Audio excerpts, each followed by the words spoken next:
355. 355. Audrey Diwan. Podcast de Chanel. Les premières fois. Creativity. Révélation des Césars.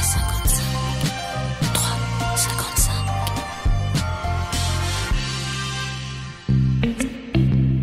Bienvenue au 355 Les premières fois, le podcast de Chanel. Je m'appelle Audrey Diwan, je suis réalisatrice et auteure venant tout juste d'achever mon premier long métrage. Une première fois, c'est toujours un bouleversement, une césure, quelque chose qui nous change du tout au tout. C'est de ce moment charnière dont nous allons discuter dans ce podcast avec mes invités, Révélation des Césars. Jeunes acteurs, actrices, ce sont les espoirs du cinéma français. Ils vivent leurs premières expériences à l'écran. Pour les guider, et parce que le cinéma est aussi et avant tout une histoire de transmission, ils sont accompagnés d'un parrain, d'une marraine, qui nous rejoindront au cours de ce podcast pour évoquer leurs premiers pas, l'importance de ce moment initial dans une carrière de cinéma. Avec la complicité de la maison Chanel qui soutient le projet des Révélations et les activités de l'Académie dans la reconnaissance et la découverte de talents, ils sont tous réunis au Petit Palais le temps d'une soirée. 355. Je reçois maintenant Galatea Bellucci, remarquée pour son incroyable présence dans L'Apparition, film de Xavier Giannoli. Elle y interprète le rôle d'une jeune femme qui prétend avoir assisté à une apparition de la Vierge. Un film sur la foi, le doute et la spiritualité. Emmanuel DeVos l'accompagne ce soir pour ses premiers pas aux Révélations des Césars. 355. Le podcast de Chanel. Je ne me fais aucun souci pour toi, Galatea. Merci de m'avoir choisi comme marraine.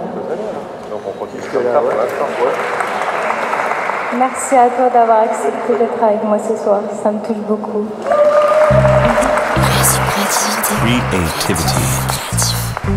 Bonsoir Galatea Bellucci. Bonsoir. Bonsoir Emmanuel DeVos. Bonsoir. Merci d'être avec nous ce soir donc pour parler des premières fois.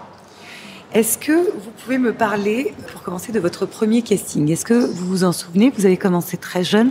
J'ai commencé très petite. Alors je suis pas sûre que je me souviens du premier casting, mais je me souviens du casting de Keeper. C'était une impro. J'avais un peu peur et même à un moment, j'ai dit, c'était dans la scène, il fallait qu'on dise que ma mère voulait appeler les parents du garçon qui était venu chez moi en cachette. Et je suis allée devant Laetitia Doche et je lui ai dit, ils sont morts. Du coup, je réfléchissais, bref, c'était... Il y a une part de timidité et d'improvisation qui se mêlent. Oui, je pense.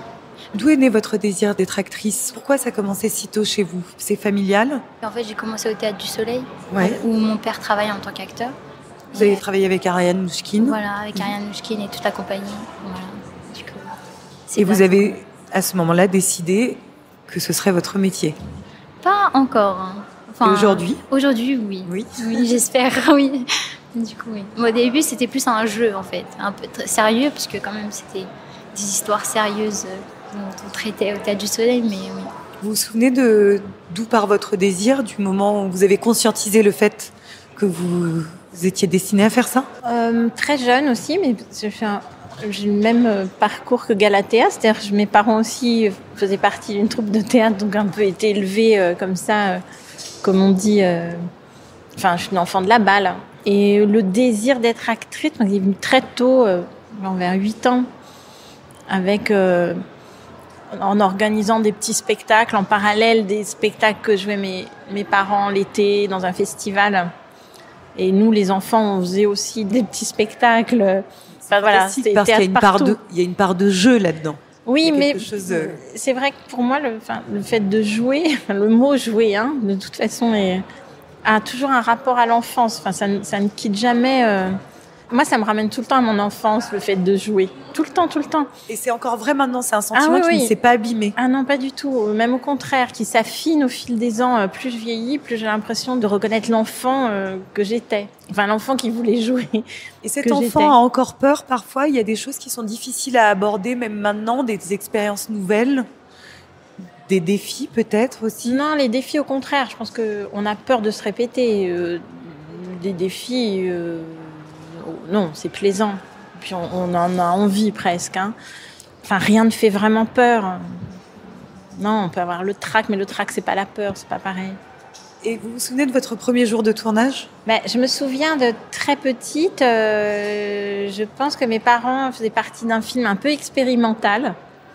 Ça se passait dans les gorges du Verdon, une sorte de campement. J'aimerais bien retrouver ce film, il faudrait que je demande à mon père d'ailleurs. Et j'ai le souvenir de ça, qu'il fallait répéter des choses. On était comme ça dans la nature. Mais j'ai un souvenir encore plus ancien. Je pense que je devais avoir 4 ans. Là, j'ai une photo.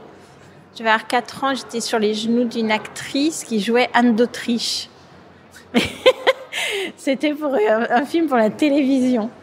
Choisir un rôle, c'est difficile, c'est important. En l'occurrence, vous êtes dans l'apparition de Xavier Giannoli, qui est un film très particulier. C'est un film sur la foi.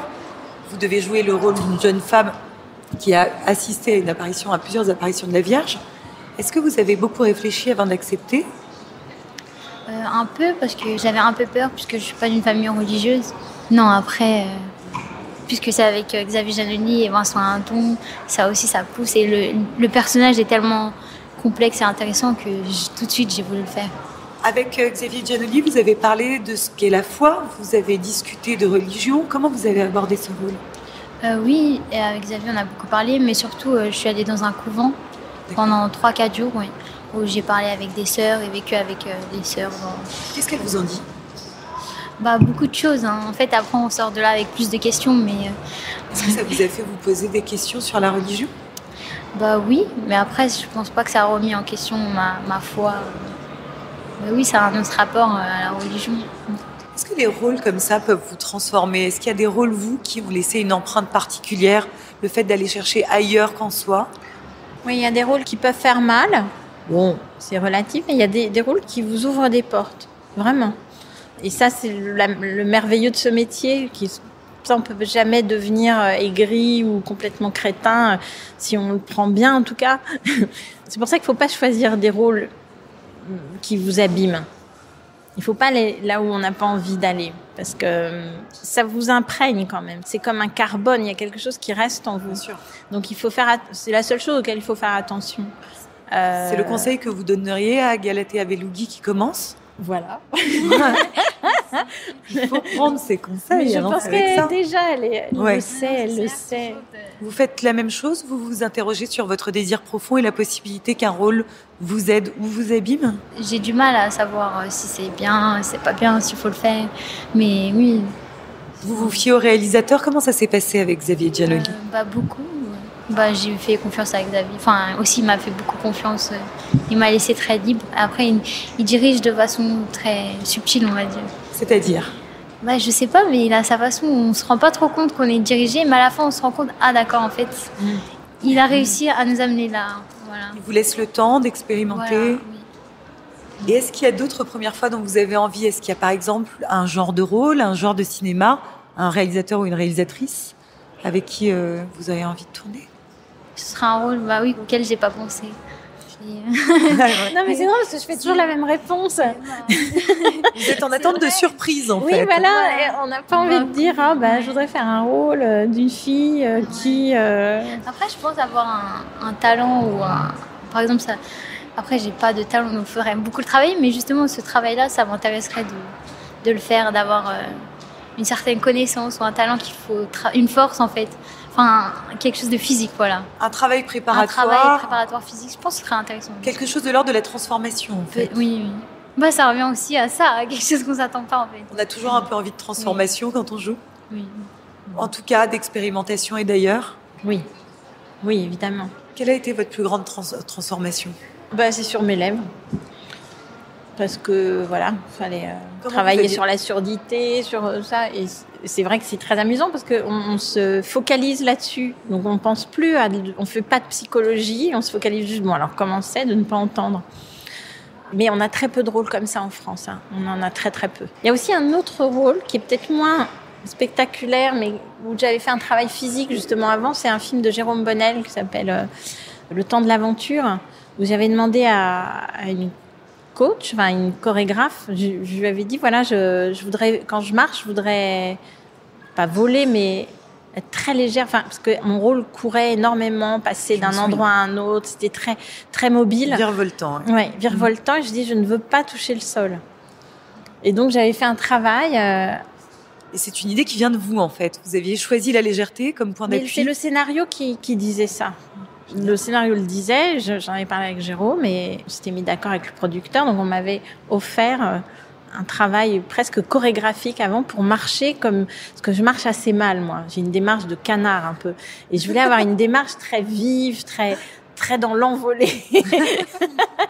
Et ça marche très très bien. Le travail avait bien fonctionné, le travail avec Christine Andois. C'est intéressant quand l'acteur vient proposer et être à l'origine comme ça d'une... Oui, parce qu'on a des visions un peu. Quand on lit, moi quand je lis un scénario, un rôle, j'ai une vision. Je dis, il faut travailler la démarche. Ou il faut travailler un angle les d'attaque. mains. Enfin, oui, moi je focalise sur des choses. Est-ce que vous pouvez pouvez avoir ce genre de réflexe, d'envie, de pulsion? Pas encore. Oui. Ça va venir. J'espère. parce que d'aller faire une retraite avec des... Voilà, c'est ça, c'est pareil. C'est l'équivalent. Oui, c'est l'équivalent. Est-ce que pour finir, je peux vous demander quel a été le premier film qui vous a marqué? Est-ce qu'il y a une première image assez forte qui a comme ça imprégné votre imaginaire? C'est pas le premier film du tout que j'ai vu, mais, non, mais celui qui vous a Xavier marqué. m'a montré beaucoup de films, et en partie Manuelga, qui m'a vraiment marqué, oui.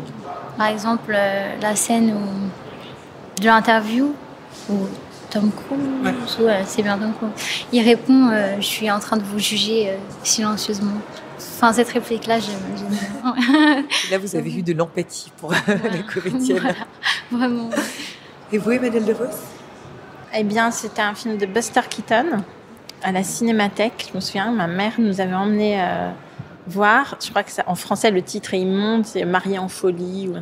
En français, les titres sont toujours immondes. Et j'ai ce souvenir-là de voir Buster Keaton et courant avec une trentaine de mariés du courant après.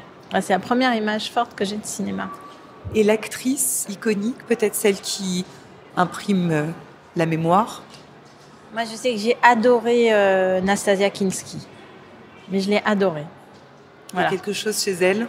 Oui. C'est à la fois, elle est un mélange de Liv Ullmann et Katharine Hepburn. Un mélange de... Pour moi, c'était le sommet de l'actrice de cinéma. Et pour vous?